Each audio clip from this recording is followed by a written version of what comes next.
Everybody, मैं हूं Binjoy and welcome back to another video. और आज की वीडियो में हम बात करने वाले हैं दी बैटमैन के बारे में। तो वीडियो की लेंथ देखकर आप लोग समझ ही चुके होंगे कि मैं इस मूवी के बारे में बहुत सारी चीज़ें डिस्कस करने वाला हूं।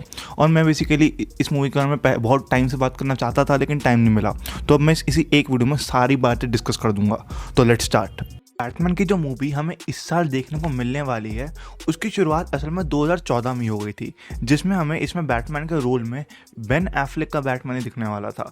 और ये स्टोरी डीसीयू के अंदर ही टेक प्लेस करती, बैटमैन वर्सेस सुपरमैन और जस्टिस लीग के बीच में।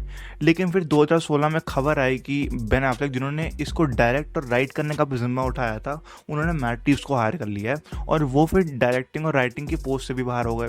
फिर थोड़े टाइम बाद खबर है कि उन्होंने वो पूरी तरह से इस प्रोजेक्ट से आउट ही हो गए हैं। Yeah, I have decided. No, thank you very much. I tried to direct a version of it and worked with a really good screenwriter, but just kind of couldn't come up with a version that couldn't crack it.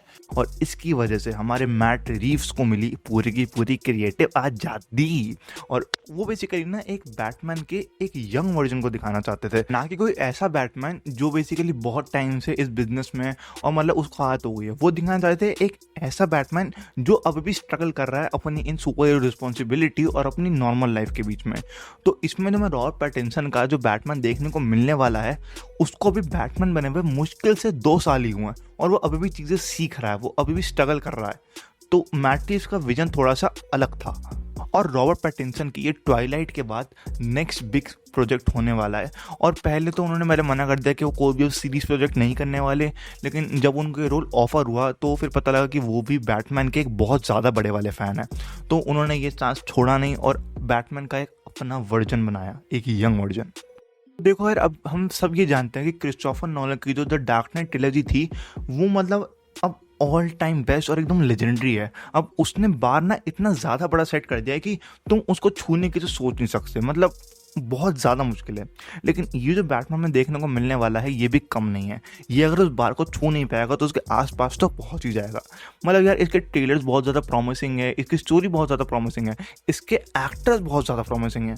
अब थोड़े time पहले ही Robert Pattinson का वो जो funeral scene आया था बाहर, उसमें उस बंदे ने भाई एक शब्द भी नहीं बोला है, एक शब्द भी नहीं बोला। बस उसके एक्सप्रेशन से हम लोग ये फील कर सकते हैं कि मतलब वो बंदा क्या सोच रहा है और वो क्या फील कर रहा है। तो अगर इस लेवल की एक्टिंग है और मतलब इस लेवल का सब कुछ प्रोजेक्ट हो रहा है, तो मतलब यू कैन एक्सपेक्ट क्वालिटी। और सिर्फ रॉबर्ट पैटिंसन ही नहीं, इस फिल्म की बाकी कास्ट भी बहुत ज़्यादा इंटरेस्टिंग है। मतलब हमें देखने को मिलने वाली है Zoe Kravitz as Selina Kyle, Paul Dano as Riddler, Colin Farrell as Penguin, Jeffrey Wright as James Gordon, Andy Serkis as Alfred Pennywise. तो मतलब यार, तुम कास्ट देख रहे हो, बहुत सारे वर्सटाइल और एकदम तगड़े एक्टर इन लोगों ने ले रखे हैं। और इस लेवल का काम ना यार, मेरे को कहने को फील आ रहा है कि ये एक बहुत ज़्यादा तगड़ी मूवी होने वाली है। लेकिन फिर भी ना, मुझे इस मूवी के लिए हाइप नहीं दिख रही है कहीं भी। मतलब डॉक्टर स्ट्रेंज यानी मल्टीवर्स ऑफ मैडनेस, जिसको भी आने में 2-3 महीने ना, उसकी हाइप अभी भी बहुत ज़्यादा है। लेकिन बैटमैन जो बस अभी आ ही गई, बस 1 हफ्ते का भी टाइम नहीं रह गया मुश्किल से, उसके लिए ज़्यादा हाइप मेरे को दिख नहीं रही है फैंस के बीच में। अब यार, इसके भी ना बहुत सारे रीजंस हैं। सबसे पहले तो ये बैटमैन का ना पहला ट्रेलर पिछले साल अभी नहीं, 2020 में डीसी फैंडम में रिवील हुआ था और उस टाइम पे इसकी हाइप बनी थी। लेकिन अब ये जो 1.5-2 साल का गैप आ गया ना बीच में, उसकी वजह से उसकी हाइप कहीं पर डाई डाउन हो गई है। अब उसके बाद देखो, अगला रीज़न जो मेरे को लगता है इसका, वो है कि शायद इसकी मार्केटिंग मतलब आ रही है और इसके सीन्स रिलीज़ कर रहे हैं और बहुत सब। लेकिन देखो यहाँ पे ना, अब मैं मार्वल और डीसी में कंपैरिजन नहीं करना चाहता, मैं बस चाहता हूँ कि वो दोनों एक दूसरे लर्निंग्स लें। अब डीसी को यहाँ पे मार्वल से उसकी मार्केटिंग स्ट्रैटेजी समझनी चाहिए। मतलब मेरे को पता है डॉक्टर स्ट्रेंज के पास एक फैक्टर है मल्टीवर्स का, जिसकी वजह से वो सस्पेंस क्रिएट कर रहा है। उनको बैटमैन में भी ना कुछ ऐसा सस्पेंस क्रिएट करना चाहिए, कोई वीडियो डाल के, फोटो डाल के, या कोई भी ऐसे हल्की सी चीज़ लीक करके, जैसे मार्वल का रूमर है कि मार्वल खुद अपनी लीक्स करता है और फिर ऐसे हाइप बनाता है। तो DC should also try this kind of thing, क्योंकि हेल्प करती है मार्केटिंग में। अब इसका जो एक चीज़ मेरे मन में है ना, कि देखो, अब हम सब मार्वल और डीसी को ऐसे कंपेयर करते रहते हैं फैंस, और डीसी के कुछ पुराने कर्मकांड की वजह से उस पर ना अब लोगों का ना उसका विश्वास थोड़ा सा उठ गया है। मतलब डीसी की मूवी ना लोग ऐसे अंधाधुंध देखने जाएंगे, मार्वल की मूवी चले जाएंगे देखने, डीसी की मूवी ना कोई ऐसे अंधाधुंध नहीं, वो पहले थोड़ा रिव्यूज देंगे उस चीज़ पे। तो अभी वो ट्रस्ट फैक्टर नहीं है डीसी के पास। और दूसरी चीज़ देखो यार, डीसी की मूवीज़ हम सबको पता है डार्क होती हैं, और मार्वल की मूवीज़ थोड़ी सी लाइट हार्टेड और मतलब में जोक्स वगैरह होते हैं। तो इसलिए जो 13 साल साल और 15 साल से नीचे की जो ऑडियंस है ना, वो बहुत ज़्यादा, मतलब इन दोनों स्टूडियोज़ की मोस्ट ऑफ द ऑडियंस वही है 15-13 साल के बच्चे, क्योंकि बच्चों को सुपर हीरो में ज़्यादा इंटरेस्ट होता है। बड़े भी हैं लेकिन बच्चों को ज़्यादा इंटरेस्ट है, और मतलब बच्चे मेजॉरिटी में होते हैं। अब देखो, और बच्चों को चाहिए कि ऐसी जो उनको समझ में आए और बेसिकली जो उनको एंटरटेन करे। अब मार्वल देखो थोड़ा कलरफुल है, लाइट हार्टेड है, इसलिए बच्चे उनकी मूवीज़ देखते हैं, हमारे जैसे बच्चे। लेकिन अब डीसी जो है ना, वो थोड़ा डार्क है, उसकी टोन बहुत ज़्यादा डार्क है, तो उसकी मूवी समझने के लिए उनको तुमको थोड़ा मैच्योर होना पड़ेगा। और मतलब ये बेसिकली ना थोड़ा सा सब्जेक्टिव है कि तुम्हें कैसा कंटेंट पसंद है। मोस्ट ऑफ द पीपल को मार्वल वाला कंटेंट पसंद है, जिसमें थोड़ा सा मतलब अच्छा होता है, लाइक डार्क टोन नहीं होती इतनी। अब डीसी की ना डार्क टोन है, चाहे तुम्हें कितना भी बढ़िया कंटेंट है, तो अगर तुम उसकी टोन डार्क रख रहे हो, कलर पैलेट डार्क रख रहे हो, और बेसिकली थोड़ी सी चीज़ों को तुम ब्लैकिश रखने का ट्राई कर रहे हो ना यार, तो भाई मतलब हो जाता है। लोगों को ये चीज़ में एक्सेप्ट करने में ना टाइम लगता है। पर ये एक चीज़ जो मैं इसकी तारीफ़ करना चाहूँगा बैटमैन की, वो है इसका लोगो। भाई रेड एंड ब्लैक का जो मिक्सचर बना के लोगों ने लोगो बनाना, एकदम सिंपल, नीट और बैडआस एकदम, यार बहुत तगड़ा है ये। अब देखो यार, इसके बाद ना बहुत सारी चीज़ें हैं। जो हमारे जो बैटमैन की मूवी आ रही है, ये ना इंस्पायर्ड है, ये अडेप्ट कर रही है हमारे बैटमैन के ईयर 1 वाली जो कॉमिक बुक आई थी उसको।